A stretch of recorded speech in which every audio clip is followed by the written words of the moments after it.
Sí, a ver, yo empecé a vincularme con esto que podremos llamar un movimiento de disidencia hace aproximadamente 6 años. Pero en realidad yo empecé a bloguear sobre temas cubanos y a implicarme de manera mucho más seria hace 4 años. Yo vivo desde hace mucho tiempo fuera de Cuba.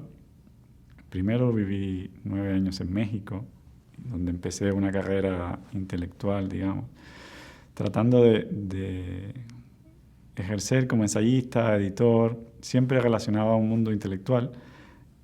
Y luego, cuando hace 10 años llegué a España, empecé a trabajar como editor y traductor. Pero siempre me mantuve vinculado, digámoslo así, a movimientos de oposición en Cuba. ¿Por qué?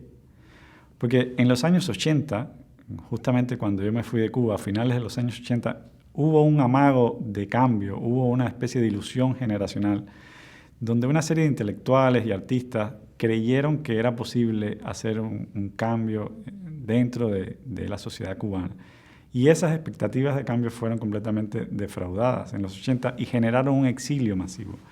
Yo creo que eso es un dato importante a tener en cuenta. Muchos de los intelectuales más relevantes hoy en el exilio fueron personas que salieron de Cuba en los 80 cuando se dieron cuenta de que era imposible hacer una vida intelectual normal fuera de la censura o de elementos que son connaturales a la sociedad cubana o al régimen cubano. Entonces, yo creo que esas personas nos quedamos con un cierto sentido de culpa, ¿no? Y entonces la emergencia de gente como Joanny Sánchez o un grupo de jóvenes hace apenas unos años nos devolvió un poco esa ilusión, ¿no?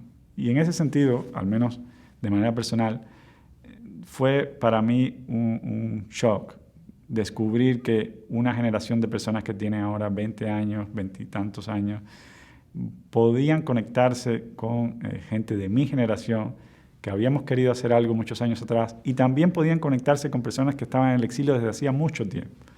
Yo creo que uno de los rasgos fundamentales de este movimiento de protesta o de este movimiento de descontento de gente más joven es que han creado una nueva relación con el exilio. La disidencia tradicional en Cuba, que lleva muchos años tratando de hacer visibles sus reclamos justos, sin duda, y que ha sido muy acosada por razones evidentes, yo creo que no había podido conectar con el exilio de esa manera. Es decir, que la disidencia en Cuba no había podido generar una reacción internacional y al mismo tiempo tampoco había podido conectar de la misma manera con el exilio. Y entonces yo creo que el hecho de que ahora haya gente de una nueva generación, gente de una nueva fase, por así decirlo, de las protestas, de movimientos de protesta, vinculado a las nuevas tecnologías, ha creado un efecto importante, un turning point, yo creo.